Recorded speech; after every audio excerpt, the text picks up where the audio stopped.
What is up, Retro Maniacs? Welcome to the Retro Card Chat Podcast. My name is Mike, and I am from Mike's Retro Trading Cards. And, you know, we have a little group text. We talk about things all the time, like all the time. But we had a discussion the other night that got me thinking. We've had this podcast for almost 3 years now, and we still don't have nicknames. So I'm going to back this up, and we're going to do this again with nicknames. What is up, Retro Maniacs? Welcome to the Retro Card Chat Podcast. My name is Mighty Mike, and I am joined by Jovial Joe Day and energetic EP Eric Pahalik. How you doing, boys?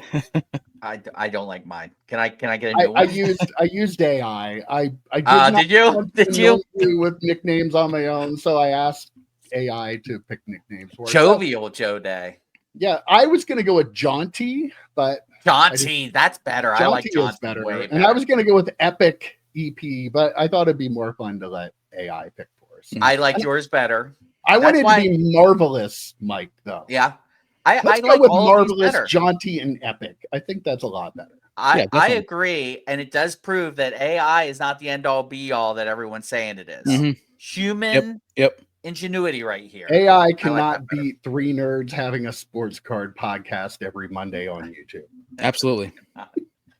Well, I'm going to be more jovial by cracking open a drink. That helps me get jovial and jaunty, as it were. And Joe, you're back in your home. I am. It's almost complete, boys, as you can see from the red sun, the yellow sun of all we can see. So get used to that, everyone. But I also have a little Star Trek sign up there. Now, where these black strips are, that's where the cases will be going. So hopefully today, hopefully yesterday, I will put the cases up and start filling them. But so maybe by next Monday, there will be cards behind me again. But comfy chair. I feel good. I feel so happy to be back. So cheers to that. Cheers. Dude, I'm gonna have a beer also, Sierra Nevada. This is the Celebration Fresh Hop IPA. This is from California and Charlotte, North Carolina, which is beautiful this time of year. But anyhow, they're not from Pennsylvania, so they're not that beer company that we were talking about that doesn't want to sponsor us. Yeah. So, but anyhow, screw them. Yeah, definitely. But I'm gonna actually pour it in a glass. Not a normal thing for me, but I'm gonna pour it in this glass. Oh, there it is. So yeah. And so just it was a bad pour. Yeah, I really hope that it overflows, but still, it's not going to. But anyhow, that's just wanted to put that there. Wow, that's a lot of head you got there. It is. I'm going to drink out of the can for now. I would, if you were volunteering with me at the beer fest in February and you gave that, I'd fire you. I would pay more attention to the pour than just make sure the glass was very visible to everybody. So yeah. So wait, he could get into the beer fest for free, then do that and get himself fired. That's true. And just sit there and drink beer all day. That's fair. That's true. That's true. As the poster child, Mike's got it. Yeah. The beer fest volunteers, as I am, EP, you should come out in February. All right. No, I'm serious. Would you come out in February? And I will think about it. It's a trek. It's a trek, isn't it? I mean, it's a bit of a trip. You just send me the date. Send me Miami. You can't go to Pittsburgh. Wait, what? Yeah, it's 4 hours, man, and it'd be worth it. It'd be worth it. All the free beer you could drink. And I'll tell you what, if anyone, it's like taking fat kids to a buffet. If anyone could destroy Beer Fest, I think EP could. EP could break Beer Fest. I've been to a beer fest before, and I got to tell you, it was in the summer, and there was a lot of beer that was drank for sure. There was. I bet there was. You should do a video and open up a pack of cards for every beer that you drink. So many cards. How many cases would you have? But by the end, I'm like, oh, how do it'd be like us at the National with our buddy Mike Jones ripping Fleer Ultra Wolverine and EP coming in, hey boys, you want another round? Which you all said yes to, of course. I mean, of course we did, but still. Glasses just sliding all over the spray that you makeshift. It was wild. It was. But anyhow, I did. I went to the Notre Dame Penn State college football semifinal, the playoff semifinal in Miami. Spur of the moment. Spur of the moment. Like I found out, I'm like it was finalized on like Monday, and then I drove to like a road to Philly on Wednesday, and then flew for the first time ever in my life to Charlotte, and then flew from Charlotte to West Palm Beach, and ended up staying there with friends, like family friends. And so it was just like it was this quick, crazy, wild ride. I put money in the car on the way there, and money in the car gas wise on the way back, and that's literally the only amount I spent. I think I got like 10 hours total sleep over the course of like 4 days, just because it was just this like crazy got to get this thing taken care of kind of thing. But it was an amazing experience. I loved it. I ended up obviously Notre Dame won. It's exciting for me as a Notre Dame fan. I've been to a couple of Penn State games, so I'm also a Penn State fan. But Notre Dame is my primary team. Anyhow, I ended up being in the stadium. There was a Notre Dame section and a Penn State section, and I was sitting there in the Penn State section with my Notre Dame sweatshirt, my Notre Dame hat on. And there's a point where like people were excited. The last 2 minutes were insane. Like there's just like these score changes, all that sort of stuff. So all the Penn State fans are like cheer, high five and stuff. And I'm standing there just like give myself high fives whenever Notre Dame would do anything interesting.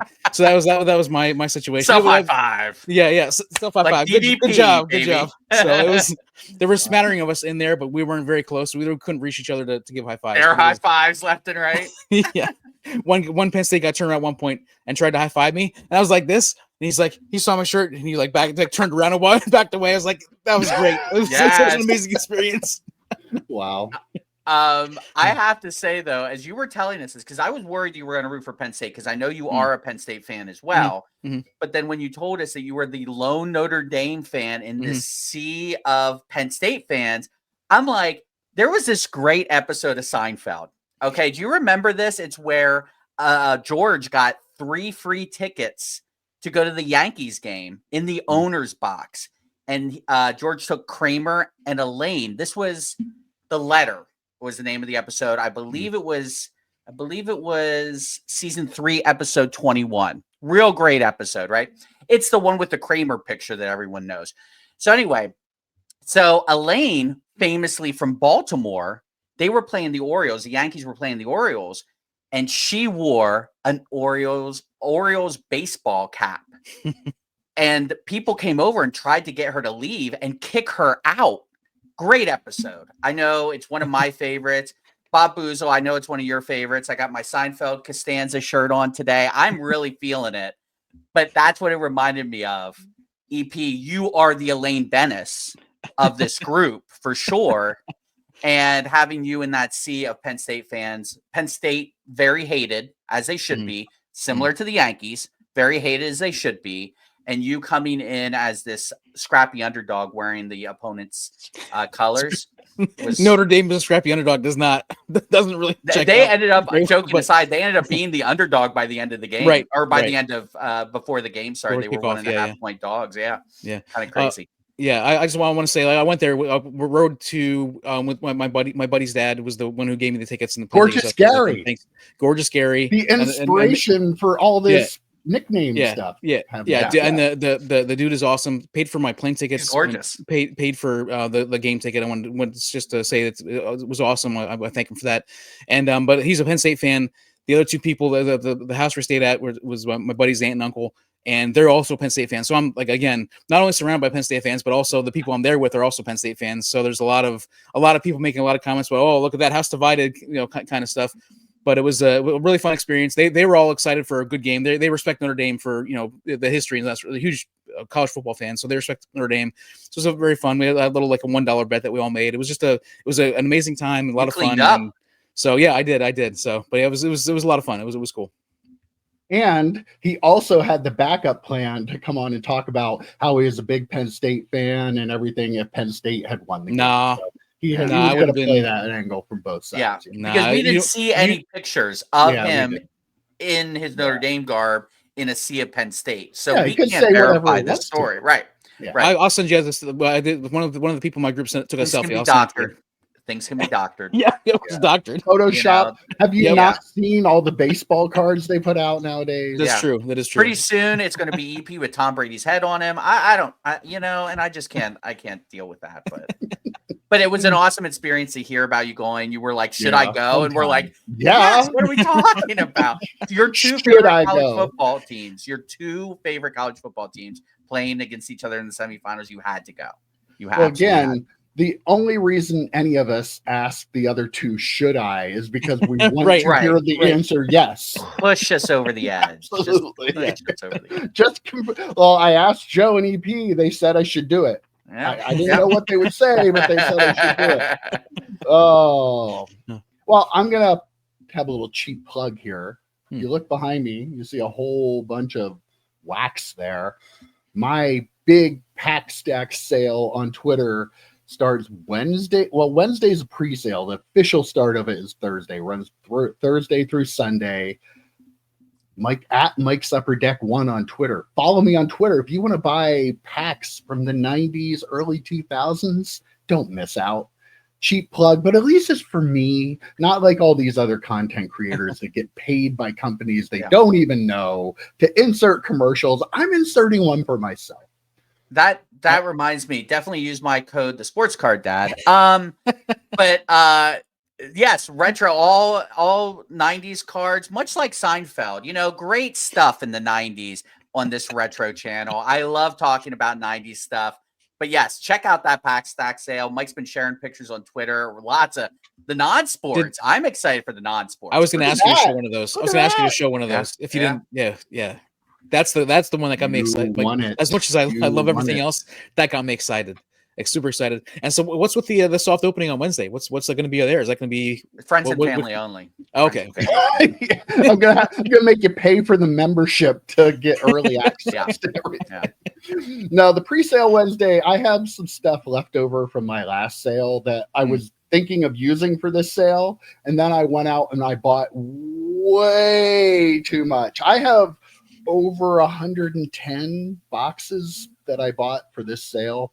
So I don't have any room to fit that other stuff in. So the pre-sale is going to be some odds and ends I have laying around and some of the leftover stuff at reduced prices from my last sale to try to get rid of that. So just kind of a way for people to dip their toe into the sale a little bit, and maybe me to get rid of some of I have like a 5,000 count box full of leftover packs from last sale, and I sold most of them. So yeah, but check that out. At Mike's Upper Deck 1 on Twitter. Maybe if I remember, I'll even put it on the screen here so you know. But I don't like the odds.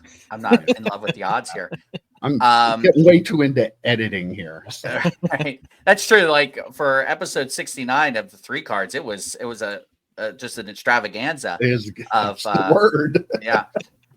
Real quick before we get started, 2 quick things. One, I know a lot of people like myself, like Mike, because you have stuff behind you, and EP even.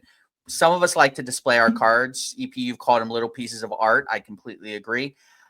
So I use, joking aside, hashtag, or not hashtag, I'm sorry, for 10% off, use my code, the sports card dad, hashtag, use the sports code dad, for your slab mag needs, right? So I use slab mags for a lot of my stuff. And they claim that they block 100% of UV light, right? So I was like wondering how true that is. It was a really, really sunny day. And I was like, I wonder if any of my cards that might be getting hit with the sun, which generally they don't, but I'm curious. And I found someone's video. Now, I'm not going to give him credit now because I didn't look it up, but I will probably next week. He actually used a UV light to like see how things are blocked that say they're blocking UV, right? Slab mag, 100% blockage. Blocks 100%. Wow. I was shocked by that. He then did PSA slabs to see how they don't claim to block UV. Yeah. PSA, CGC, and Beckett. Which one do you think blocked the best? Out of curiosity. PSA. CGC. Beckett. Oh, wow. We didn't set that up. Finally something good. For good. Beckett. Good job, Beckett. It was like only blocked 20%. CGC blocked like 20%. Beckett blocked like 50%. And it was like even higher when you account for the sleeve. the reason I brought that up is I actually asked him if he's ever done pro molds to see, because they claim, because I use pro molds a lot, and he said, if you have one and want to send it to me, I'll run the test and video it. I sent him one, so hopefully we'll have results. I'm very curious to see how pro mold holds up against like ultra pro, if they both block UV. So for those of you who are interested in stuff like that, I'll report back, as it were, because I like to display cards, and I know a lot of people do. And second thing, lastly, we talked about this a couple of weeks ago. If you may have interest in joining a break for Cheers cards, that set looks awesome. I don't know if you guys have since, I know Mike, you have, but looked at the sell sheet. It is such a freaking cool product from Rittenhouse. I have a hookup to get basically at cost for several cases of this product. I'm getting one for myself for sure. I might get a second one for myself to hold. I'm actually thinking about it. And I'm thinking about getting a third set to break on the channel for people at cost plus shipping to get your stuff out to you. I talked to our friend Dane from Dynasty Breaks. My idea of how the break would go. I won't go into a ton of detail because, you know, we're going to get into the show. But if you are interested in doing a Cheers break at cheaper than you would pay for the pre-order that Dave and Adams has, by like $20 a box, by the way, comment down below. Let us know if we can get close to 12 people commenting. I will definitely go ahead and buy that case.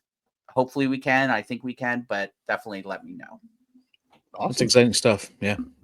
Also, one thing that I suggested this to the guys a little while ago, and something we've been talking about and thinking about is, if you have any questions for us, like you want us to answer, like leave them down below. We want to do a B show that is just kind of answering your questions, and I think it'd be a lot of fun to do that. So let us know down below. Obviously, regular comments are fine or whatever, but if you have any questions for us, specifically for any one of us or all three of us, just leave them down below. Ask us anything except for him. Don't ask him anything. I will. Sure, you don't do that. Yes. Anything. And that would be for a Wednesday show. We call it a B show behind the scenes. So it's not because we don't think it's a great show. It's just we need a name for it. But yeah, nobody watching knows what a B show is. So I wanted to clarify. Did I say B show? You said a B show. Yep. Yeah. I've done it before too. Yep. I've absolutely done it before too. But yeah, we're going to do a Q&A. So drop us questions in the comments. We're going to try to gather these for a couple weeks and see if we can do a show. You can find out about us, our nicknames, for some reason, what we like to do outside of cards, or ask us card questions too. Movie is, what our favorite card is. I don't care. Ask us anything. Yeah. Just do it. Do it. You've been given an assignment. You do that. Several assignments this week. Several assignments. Yeah, I think they all stopped watching because we just put way too much on them this week. Yep. It was that Slab Mag code that pushed it over the top. They're like, just too much advertising on this show. I understand. I understand. All right, let's get into it. So 2025 Topps Baseball. This is celebrated every year. The design for it has been presented to us. If I remember to do it right here, you should be seeing a picture of the Aaron Judge card. And if I didn't remember to do it, this will be funny because it's not there. Yeah, hilarious. I should remember. Yeah, but the Eagles game's on at 4:30 yesterday, so I got to watch that. Yeah, got to go back in time and watch the Eagles game. Oh, we're off the rails already. Okay, but yeah, Topps Baseball releasing on 2/12. That would be February 12th, I believe. Fun time of the year. What's about? What are your thoughts? I'm going to go to EP because he is the baseball expert. What the design there? I won't call myself the baseball expert, but I do like on this show. You are definitely. We don't know anything. I do like the design a lot. That's really cool. Very, very clean. I like the clear letters with the white outline over top of some of the design. I like the borders, like the white. And for some reason, when I think of Topps flagship cards, I prefer the white border over blue or black or anything like that. For some reason, like I'm okay with Bowman, that sort of stuff being black, but for when it's Topps flagship, I like the white borders. So that I really like that, and the intricacies are cool. I know that there's been some pushback on the position. They use like a a baseball diamond with a circle wherever the position where the player is. And I'm okay. I guess I'm non-plus. It doesn't whatever. It doesn't move the needle for me in any way. But overall, I like the design quite a bit. It makes me want to buy some of it. And considering it's the anniversary set is going to be the 1990 top set, I'm definitely going to be buying at least one jumbo box, if not 3 jumbo boxes, if not a case. Yeah. Case. Do it. Imagine all the money you saved by someone else paying for you to go to that game. Yeah. Just use that money. That towards, it checks out on my end. I don't know about you, Mike. Absolutely. Yeah. Found money, I think they call Found money. Yes. I'm not going to buy a case. Spoiler alert, I may be the actual baseball expert here, but I'm not going to buy a case of this product. But I actually thought it was a really nice design. I thought it was really clean. And I get what you're saying too about flagship. You almost want something simple. You want something that it's like when you go and paint a room, you want to paint it in neutral colors. You don't want to paint it, hot pink or something like that. Fluorescent green. Right. Yeah. So like, I kind of get that vibe as well. And I think, I don't know if they have in the past. Did they share back in the 90s? Did they share designs between all the products? Typically they did, yeah. Oh, the football and football, basketball, yeah. So like I tried to envision what this would look like in football, and I kind of dig it. I think it would look good as a football product as well. My point, because Mike, you did bring up the position spot, which I didn't notice at first. I wasn't looking for it, so I didn't notice that. But in our group chat, you brought up the positional thing, and my question was, how do they show a DH? Because there's still DHs in baseball, right? Like, do they just put DH for that player? I was curious about that, but I like that they're trying something a little different with that because I don't think they've done that before. But again, there's going to be some people who don't like it. They just want to see the position, the letters, and go from there. But overall, clean design, and good for fanatics going back to Topps history and using some of those products. I like the design. Like I said, I don't love the position thing either, but it's not that big of a deal to go, oh, I hate this card because of that. Would I have preferred that it wasn't there and just had like the regular position? Yeah, but it's not really a big deal. But I nowadays, with all the different cards, all the chromium cards, everything, I always say there's a plain white border paper card really stands out as different, and they only do it every other year for Topps. So I like these. Some of my favorite sets of all time are just clean white bordered cards. So I like white bordered cards still. Like 90 Leaf is one of my favorite sets of all time. I like 89 Score too, which was a very simple set with a white border. It had a little bit of color mixed in with it, but a lot of those sets just, I think, look really clean, and I enjoy those. So this is a really nice looking card. I'll probably buy some retail. Like, I'll definitely do a retail rips with one of my Sunday videos for that. So it's fun. I enjoy opening Topps baseball retail way more than opening Panini retail because you're probably going to pay $25 a blaster for it instead of $35, and that $10 difference is so big in my opinion. Plus Topps gives you a lot more of the lower end value stuff out of it, so you don't feel gross usually when you're opening a lot of their retail products. So I will definitely open some of this because I think it's a nice looking set. They give you a lot of real quick point about the white border thing though. Not just sports cards, Mike. One of our favorite Marvel sets, 1990 MU. I mean, the white borders, it just looks clean. And I always found it fun when like a card would like someone's elbow would go outside into the border. I always like stuff like that. So if they do things like that, it's a lot for me. But yeah, it's clean design is a big, because it's so different, right? Yeah, well, to that point, Joe, I don't know if you guys saw they released a couple different images, and the Ellie de la Cruz is a horizontal card with him sliding, and his hat flew off, but his hat is above, like in the border, like it's kind of like goes across the border. That's cool. It looks really cool. That card was interesting. They don't have the reds and with the white outline, like the reds over top of the one border. They do have Future Stars though, like the Future Stars logo they've used since back in the 80s, which I love. I love when and then also the Gold Cup stuff. But so that but didn't have the reds on it, which I think that maybe was just like a mishap when they were doing the digital stuff for the preview or whatever. I'm guessing it'll probably have Reds eventually on it, but I thought it was cool. That's very possible. Fanatics, probably not. But to see that go over the border, I thought was a really cool thing. One of the things I liked about it, the Brooklyn set from last year or the year before, maybe I guess it was just this past year. The Brooklyn set was just like one of their like tops, Montgomery, whatever they have like the club or whatever you have to join.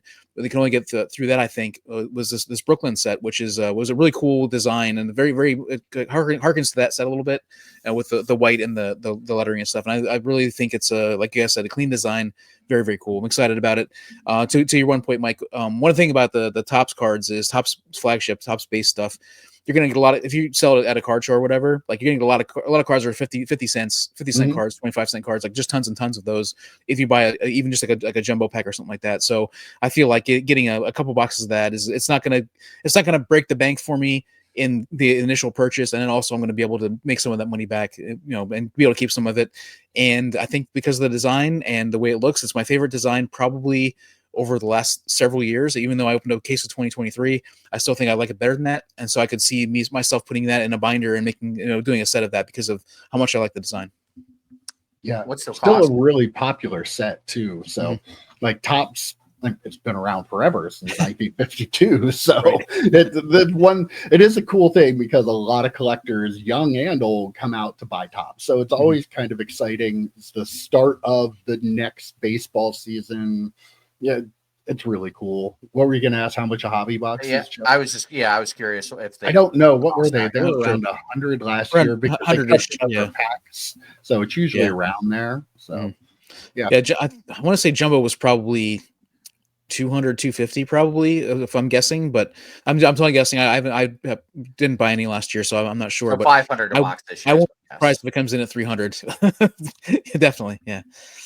We'll have to keep an eye on that. Well, speaking of Topps, we talk all the time about Topps now and their lotteries that they run and how ridiculous it is, yet people still buy them, right? So you guys were a little taken aback when I sent you a picture of the WWE Topps Now cards, and I was excited about them because they have a Roman Reigns on the Rock card, and they have a signed 1/1. So I know you guys are anxiously awaiting. We figured I wouldn't tell you. How many did you buy is the question that everybody wants to know. First of all, they're saying, wow, Mike, you're a hypocrite. And then they want to know how many you bought. And I own it. I'm sorry. Maybe I am a hypocrite. But I will have you know that I bought a grand total of 0 of these cards. Yes. I left the tab open on my computer the whole time. And I looked at it and I was like, okay, so I can get one numbered out of 99, one out of 50, one out of 25. And I was thinking, they're going to sell a lot of these, and they're a lot of money. Even to buy them in a pack of 20, I think they were $9 a piece or $8 a piece. And I thought, this is stupid. I'm going to end up with 20 base cards of the Rock and Roman that nobody's going to want to buy. I can buy this card for probably $2 or $3 from people that are, bought them and did the same thing as me and didn't get any parallels. Why would I do that? I talk all the time about how dumb it is, and that I'm sitting here tempted to buy it. And then I saw they had the next day, Topps Now card of Julia, who is a Japanese talent that was signed to NXT, and she won the NXT championship. And that card was only $5, I think, in bulk. And I was like, I'm going to get that one instead. The photo on it's really cool. She's like standing up on like the second turnbuckle and holding the belt up over her first WWE card. And I was like, no. Why would I buy that? I'm not going to buy that either. So I will admit I actually had the temptation, but then I didn't just buy it. It sounds like you're about to use drugs. The way you're talking about it right now. It's not a whole lot different than what I had the temptation, guys. I had to go to a meeting. I'm on my 60-day chip. and I had to make sure I didn't buy it. That's what it's at. But it's my fantastic. advice is, if you're tempted to buy Topps now, wait until the next day, leave that tab open on your computer, and then come back to it and think about it. See if you want them as much the next day as you wanted them when you first saw that they were out. You saw, oh, they're now available, and everybody's talking about it on social media. You're like, oh, I got to take a chance for that. Mm-hmm. No, you don't. And if you wait a day, that becomes a little more clear in your head that, well, if I buy this many of these, I might not get anything, and I'm going to have all these cards that I could buy for half the price. Yeah. So that's my advice. Are you proud of me? How about that? Yes. Yes. Yes. Thank you. Thank you very much. This is so not card related, but you guys know my mother famously is terrible with money, and she won't buy something that she doesn't need and can't afford, and she'll say, "Aren't you proud of me?" I'm like, "No, you did the bare minimum. You didn't, not that yours is the same, Mike, because I am proud of you in this case, because it would be tough not to buy, especially it's the first WWE Topps now, right? I mean, it's probably something that, I mean, those base cards might be worth dimes.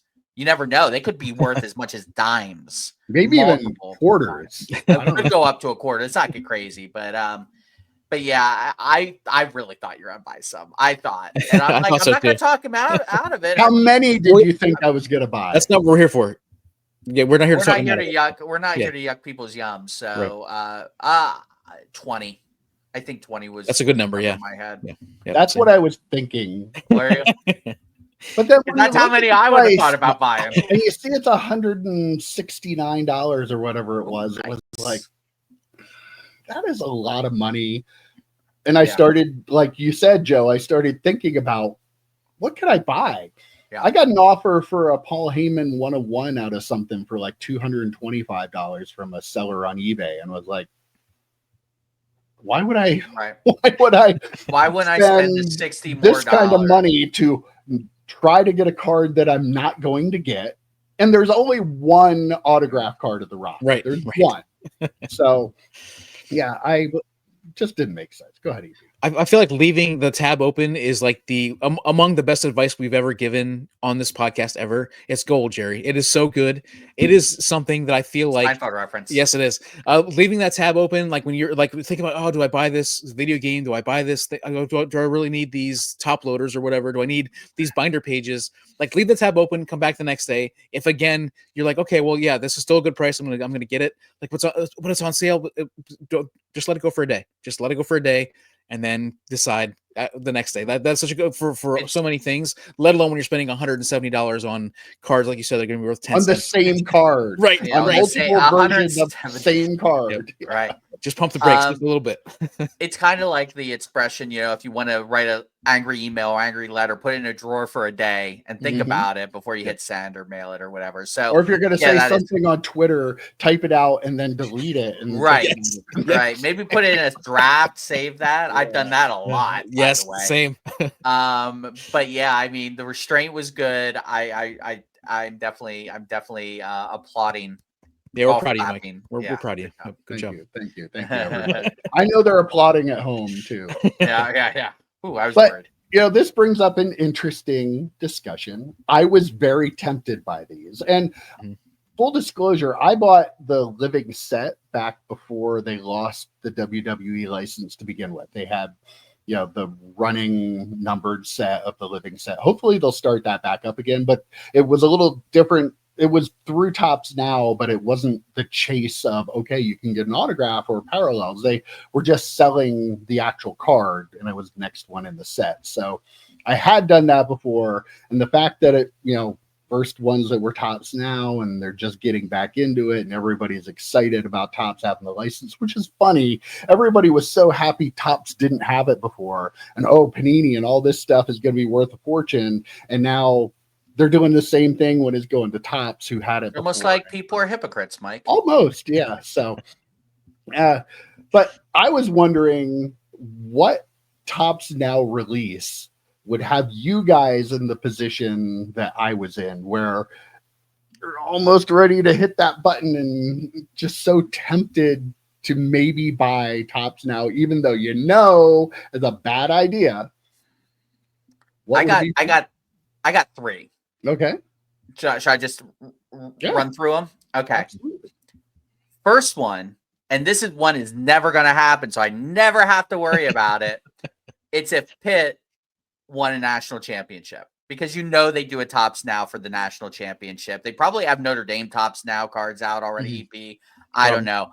But if Pitt won the national championship and they did a national championship Topps Now, I'd be all in. I'd buy those. I would absolutely buy those. And I probably would keep all the cards in pro molds and just have one big display behind me. I don't know. So that would be the first thing.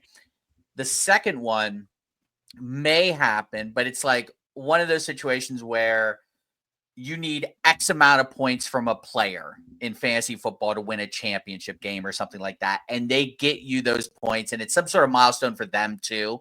So it's like, oh, Joe Burrow just threw his 60th touchdown, and that ended up winning me a fantasy football championship. Terrell Owens has 23 catches. Against me, ironically. Won Mike the championship back in 2001, was that? Something like 2000. That. Yeah, 2000, 2001. But yeah, something like that. If Terrell Owens had 22 catches, they would definitely put a Topps Now card of that out. And, that would be the scenario in which I would consider it. The third one, a week ago today, as this drops, if they were offering a Topps Now card where the big hit was an autograph with a piece of the memorabilia in the card of Hulk Hogan's first Netflix appearance, I think I would get that.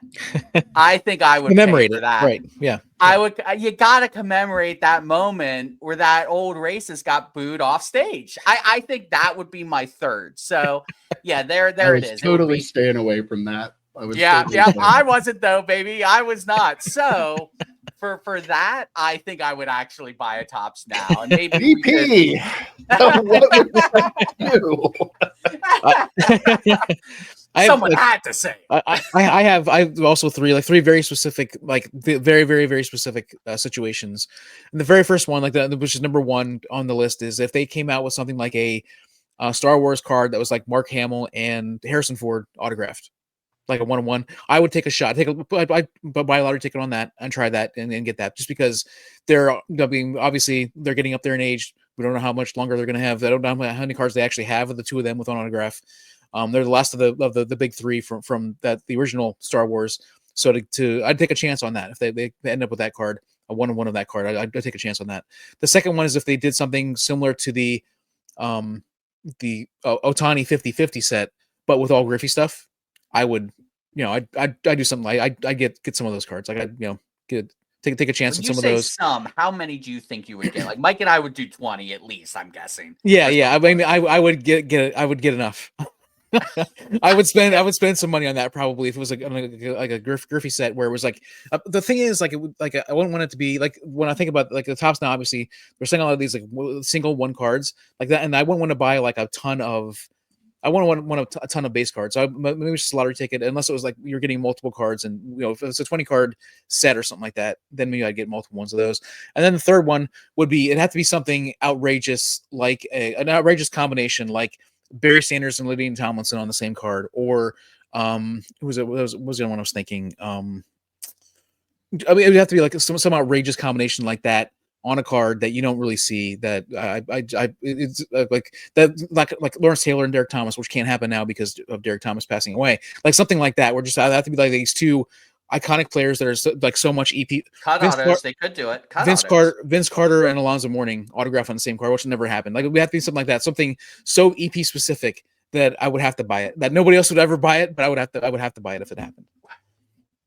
Well, yeah. Maybe here's the hoping EP. Maybe they'll throw that Lydian Tomlinson, Barry Sanders random duel auto out. Right. If that does happen, Mike and I would be texting you, being like, Don't be a liar. You can't lie to our viewers. You have to buy. All right. Well, what about you? Is there anything that you would Like the wrestling was mine. The wrestling was mine. So, but what if it was a Paul Heyman something? Like Paul Heyman with Brock Lesnar and Roman Reigns, triple auto. Yeah, with a memory. I would have taken a chance on that. Absolutely. Okay. Yeah. All right. Okay. So, would have to. Just have to. Which makes me a hypocrite. But I don't know.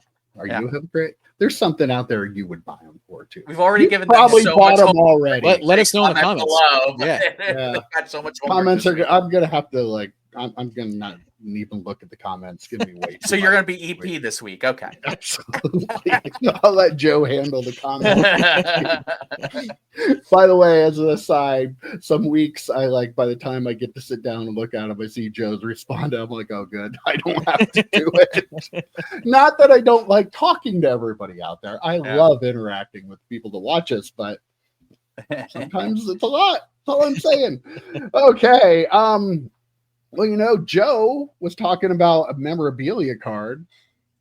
There was a lot of drama in the hobby this week. I saw a bunch of videos all over YouTube about people thinking that there's something weird about the fact they're taking the little swatch of jersey out of their Panini mem cards, that they're finding the players that the jersey is from doesn't match the player that is on the card, which could be a big problem in the hobby.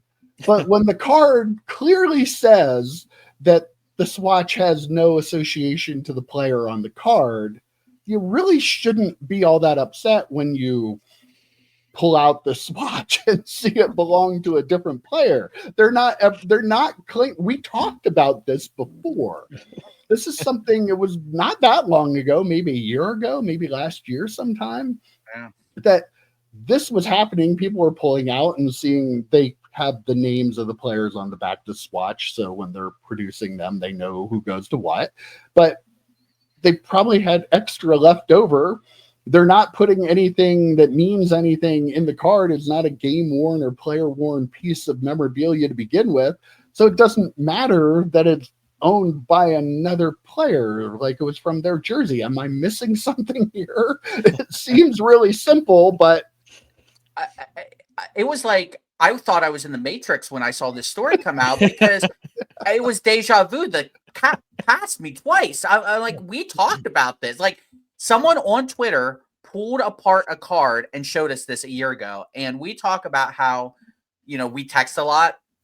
I know we texted about this. I know we did, but we text so much, I could not find the screen cap or the text when we talked about this. And you should have seen all the different searches I was trying to put in my phone to see if I could find the text thread that we had about this very thing, because someone did this on Twitter, and it was like half the people were, a third of the people were shocked that it wasn't the right jersey. A third of the people were shocked that that there were people shocked that it wasn't the right jersey. And a third of the people were like, oh my God, how dare you deface this card? Like, that's what the conversation was. It's so I'm confused how this became a story again. And I did watch some of the content around it, because again, I was confused. Did something else break? Was there something, like, these are all, I don't know, Aaron Hernandez jerseys or something like wild, like they're all murderers jerseys. So obviously this has to be a story. Like, I was so confused on how it was a story.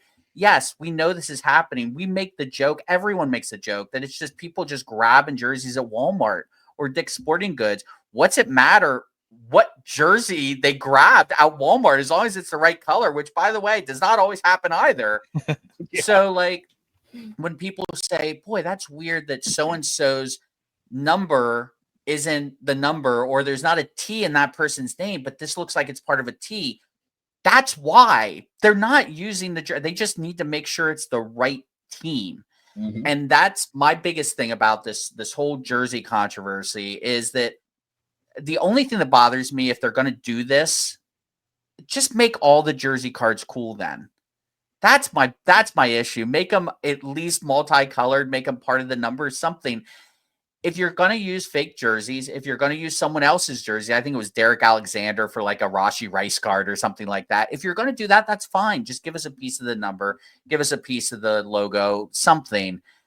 that's my biggest issue with jersey cards. One last point about this is, I don't know if you guys have noticed watching so much sports card content, is the commercials are geared towards sports card content sometimes.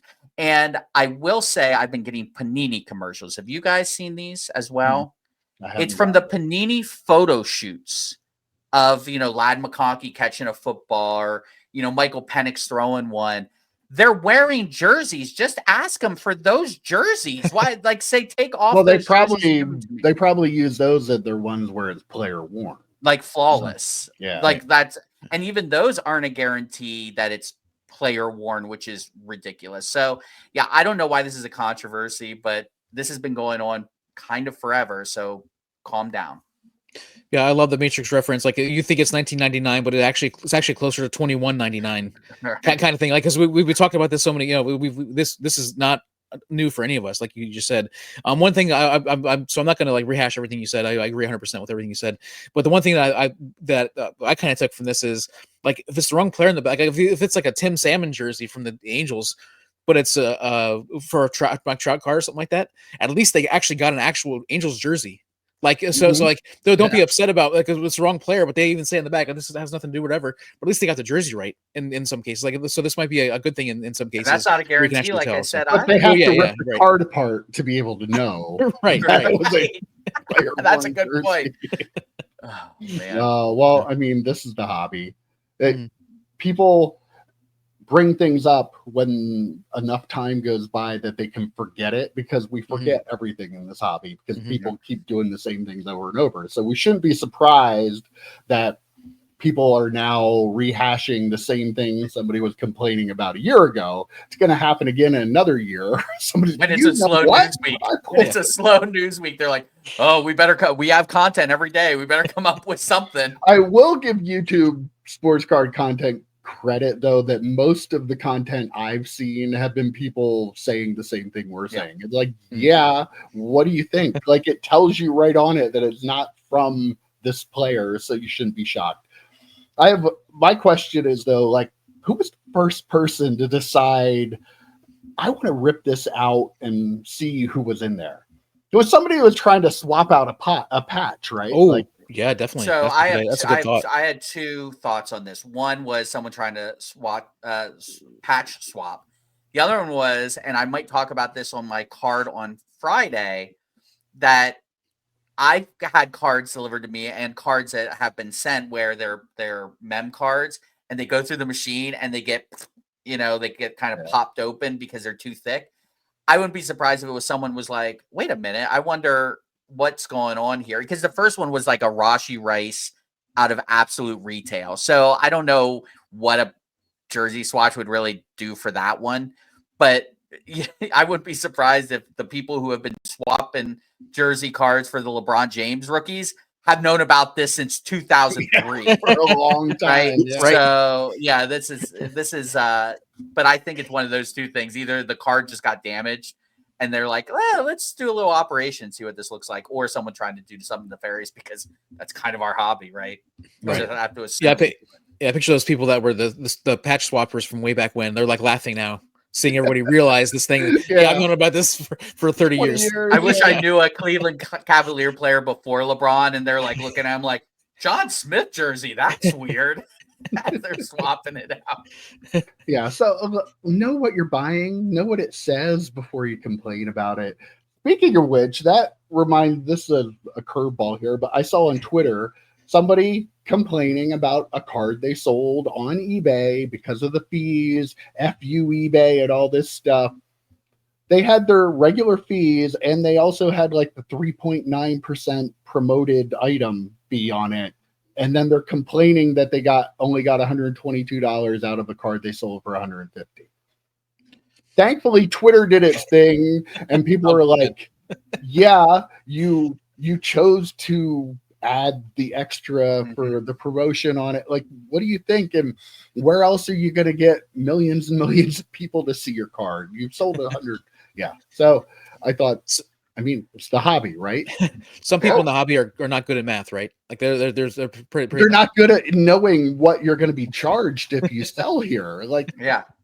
I don't know. I mean, as long as it's in USD, right? Because I kind of got taken for $75 because of that, Great British Pound bullshit. But thank God. That's the one thing I will say about hobby Twitter is they will let you know when you're saying something stupid. So I do appreciate that. One other point I do want to say, Dan the Cardman did do a good video on this jersey swatch thing. There was a good video. I actually even watched Northeast Ohio Cards and Comics video on this just to see if he was going to say something stupid. I fully admit that. And it was Mark Ingram. I don't know what Saint player he said, but it was Mark Ingram who's the one who was walking around. Just to correct you. It was Mark Ingram who was wearing all those jerseys, and they were all card 80, or I'm sorry, jersey 80 or 88 or 00 or whatever. Yeah.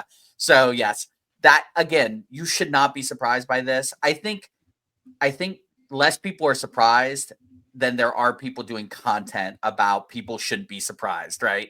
Like it just feels like us as content creators are talking about this more than people actually looked at it and said, "Oh my God, is this real? I can't believe." I think the outrage machine just churned it up. It only takes one person to post something and one person to go, yeah, to like make something start to blow up in this hobby. So, speaking of eBay, like I was there, did you see that eBay struck a deal with Facebook that you're now going to be able to see eBay listings on Facebook Marketplace? I haven't had Facebook in so long, Mike. I don't. Well, one of the only reasons I have to have Facebook, I don't use a personal Facebook, but I have it for my business. But I do go on and look at Facebook Marketplace for cards because it's a great place to find cards, or it's a great place to find a card that's worth $1, being listed for $500. So, but yeah, I'm not sure if you're going to have access to all of the listings if you type in a search word or something, or if somebody who has something for sale on eBay can list it on Facebook Marketplace. I was looking for details on that and I didn't find it, but as somebody who uses Facebook Marketplace and uses eBay, I don't really want the cross-pollination between the two. How many people are there? Are there a lot of people that don't know that eBay exists? Is my question. That's a good question. Because eBay is not just cards, right?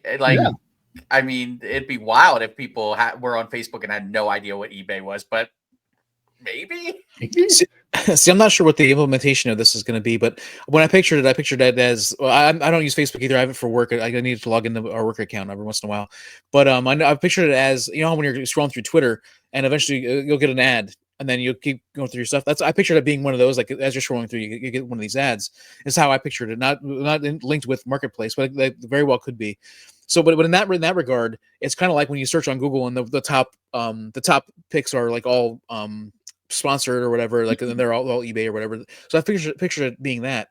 I believe Facebook is still the most popular social media platform that's out there. I think more people are on Facebook than on anything else. So as somebody who's a seller, I don't mind them doing that. As a seller who doesn't use Facebook, I guess I should say, because I'm not going to have to be inundated with these ads.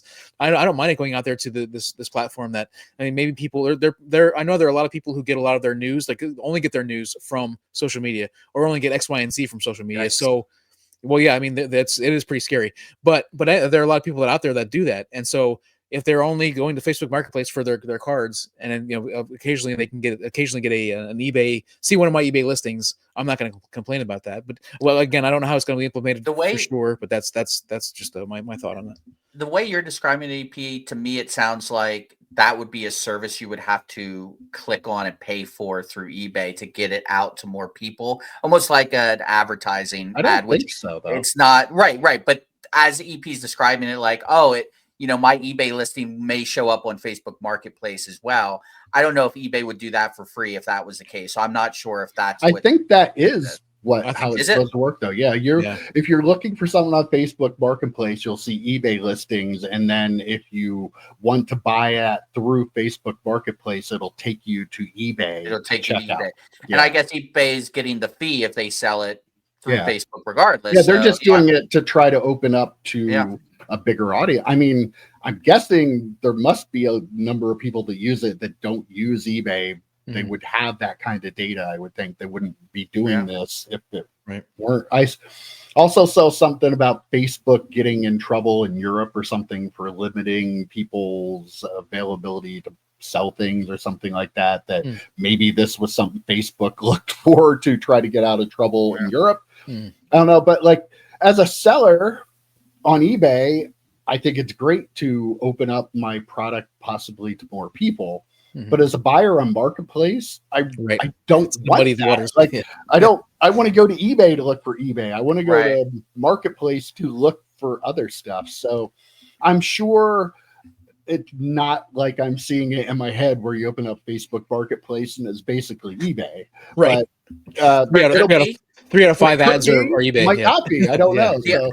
The other thing, to your point, Mike, about how many people are on Facebook that don't know what eBay is, I don't want one of them buying my card.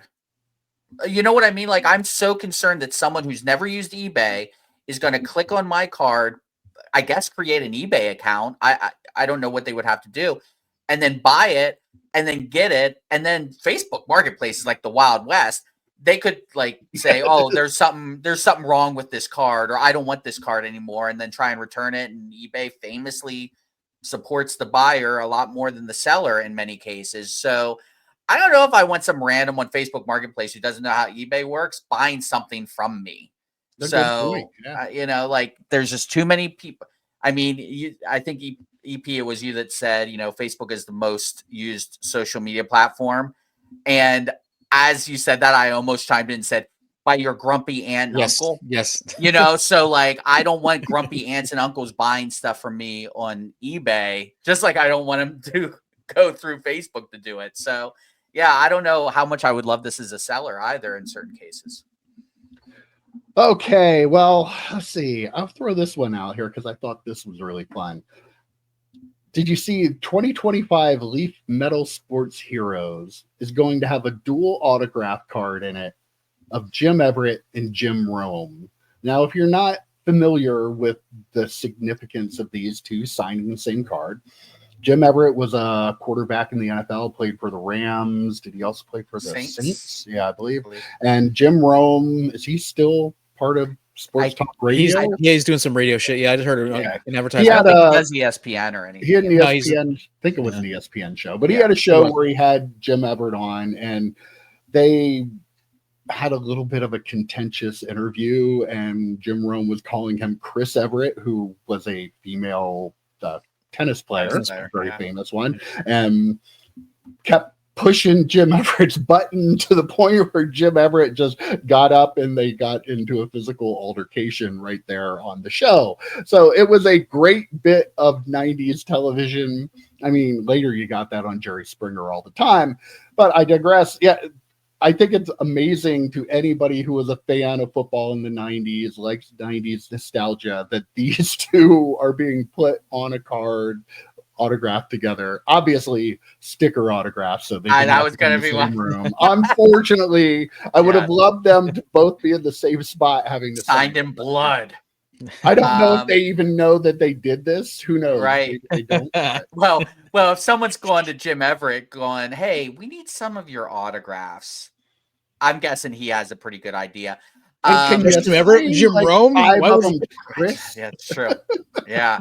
And yeah, that'd be hilarious if we put Jim, Chris, Everett. The inscription would be the Chris inscription Everett, was Chris. So when you brought this up, I forgot about it. So I was like, well, and then I'm like, oh my God, that was a thing. Rome is Burning, I believe was the name of his show on ESPN. Yeah. And he was the typical, you know, like, what's his name now? Colin Coward. Is that what it is? But like, he's one of the dialed to, like, he's a D-bag, but like Skip Bayless, like dialed to 10 if you don't know Jim Rome. But yeah, this is great. I wish it was on card. Leaf doesn't do that anyway, but I wish it was on card. I wish it was signed in blood. I mean, there's a lot of fun you could do with this. But yeah, Leaf, not specifically to this card, but Leaf just doing things outside the box. We talk about Pacific back in the day. We will talk about Collector's Edge on Friday. doing things just outside the box that other companies won't do. I just watched a break from friend of the channel, Dane from Dynasty Breaks, pulled a 1-of-1 Marilyn Monroe cut autograph out of a Marilyn Monroe product that Leaf made, which is crazy. But you've got to find those little niche markets with Fanatics gobbling everything up and not being in a monopoly. So you've got to constantly try and find these little things that will be interesting to people. And something like this, definitely something like the Marilyn Monroe stuff definitely is. Yeah, if they don't do a blood red variation or a black and blue variation they're or not whatever, stealing my blood red variant. That is my which I stole from Jim it's an Cornette. homage, Mike. Mike, it's an homage. Yeah. Homage to Mike from Mike's right. So if they don't do that, that's a missed opportunity. But I think that if I was on an interview with Jim Rowe, I'd probably punch him in the mouth. I dislike these sports people who they think they're so much better than everybody else. It's like he took an Applebee survey. EP would be all over him. I'd probably punch him in the mouth. But I do like Leaf doing it. And also I had a thought as Mike's talking about it. I thought to myself, could you imagine if that happened now? There'd be a Topps Now card, 100%. Oh, yeah. And it would sell out, right? Like it would sell out. It'd be so good. Absolutely, yeah. Wow. Oh man. Okay. Let's see. Think how much time do we have here? I don't even know. Did you see the Panini signed another high school football player? They signed Keelan Russell, who's a quarterback from Texas, who's going to Alabama, apparently, to an exclusive deal. One of many that they have with a lot of other kids in college, including Arch Manning. This is interesting. Are they? What's going on down there? They're going to get that card. They're going to get that. They're going to get the Keelan Russell card. But yeah, clearly Panini. I've talked before about how I felt like they're eventually just going to go away. I think maybe they're focusing on the college level stuff. I don't know how long these exclusive deals are. That is of interest to me because they could kind of F around with Fanatics a little bit if they wanted to by signing them for 5 years and not letting Fanatics have them for rookie cards. That'd be funny. They're signing them young. I'm guessing the NIL deals will probably expire when they go to a professional league, but clearly, Bowman U is a pretty popular product and it's gaining in popularity. We've talked before about how college sports fan EP with the Fighting Irish and Notre Dame, Penn State fans, like people are rabid for their cards, and crazy. That's an area that I think really could grow. And I think Panini is not gonna just let Fanatics come in and take all that by signing away some big name talents, a lot of quarterbacks. Arch Manning, he's one of the biggest ones in there, if not the biggest. So is this a new strategy? Do you think Panini is going to focus when they lose the license on collegiate stuff? I love this. I think it'll hurt. It could hurt Leaf as well because Leaf, a lot of their products are signing these young kids to NIL deals. I think we talked about them signing like a 9th grader or 10th grader or something a little while back. But I love this. And you know what? What's good for the goose is good for the gander. Topps literally today on their Twitter posted a triple auto of Caleb Williams, Jaden Daniels, and it was Drake May. No, Drake May. It was Drake May, right? So it was those 3 quarterbacks, and they're like, "Isn't this such a great card?" Patting themselves on the back. And I commented, I said, "Would be great if it was, an authorized card or a licensed card with their NFL teams." But that's kind of where we're at now, where you guys screwed collectors out of getting authorized rookie cards authorized rookie autograph cards of these players. And Panini's going to do the same thing right back to you. And it's just going to be bad for the collectors. But if you're mad at Panini, you got to be mad at Fanatics. If you're mad at Fanatics, you got to be mad at Panini. And that's what they could do. They could pluck away at these players for Bowman U. They, depending, like you said, Mike, how long the NIL is for.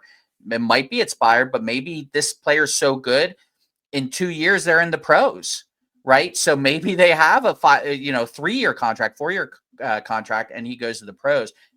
But just like I said with Leaf, Panini has to do things that are outside the norm. They have to go beyond these mainstream markets, go a little niche, And I sent you guys a picture of a box of cards. The draft picks for they're calling them basketball draft pick cards, Prism cards. Caitlin Clark's on them. It's not just NBA. They're putting her into products. I wouldn't be surprised if she's in football products somehow. I mean, I think football players were in basketball products or baseball products for Fanatics. So would that be that big of a stretch if Caitlin Clark was wearing maybe Indianapolis Colts jersey and they throw her into a set? I mean, they got to do things different because Fanatics is taking over the hobby. So if they want to be relevant, this is the stuff they have to do. Yeah, I love this. I feel like they could, in theory, they could sign enough players to these kinds of contracts to put together a set. And that set could have like a Caitlin Clark and Arch Manning, and it could have I can't think of the Duke basketball player right now who's like one of the top players. But I mean, like they could put together this set with all these really, really top tier talents, and then maybe some other ones that aren't top tier. But you could think about a set like that with autographs and stuff, that like a flawless design or National Treasures design with these kinds of players, and I could see Flawless them Force Board or something like right, that. right, and they could make that work and make it, that would be the way that they would survive for sure. And Fanatics in a way kind of gave them the playbook to do this, because they signed up guys when they didn't have a license. Now they've been releasing product that is unlicensed and selling quite a bit of it. Panini's probably looking at that going, well, with all of our brand recognition, we could do that. I think Fanatics, by doing this, is kind of shooting themselves in the foot, because when they take over the license, they might have to compete for like the autographed exclusive of big players every year. That's not going to be, oh, well, now we own it, we just sign everybody up and do cards. Panini could be like, oh, that number one draft pick, we'll give you twice what they're going to give you.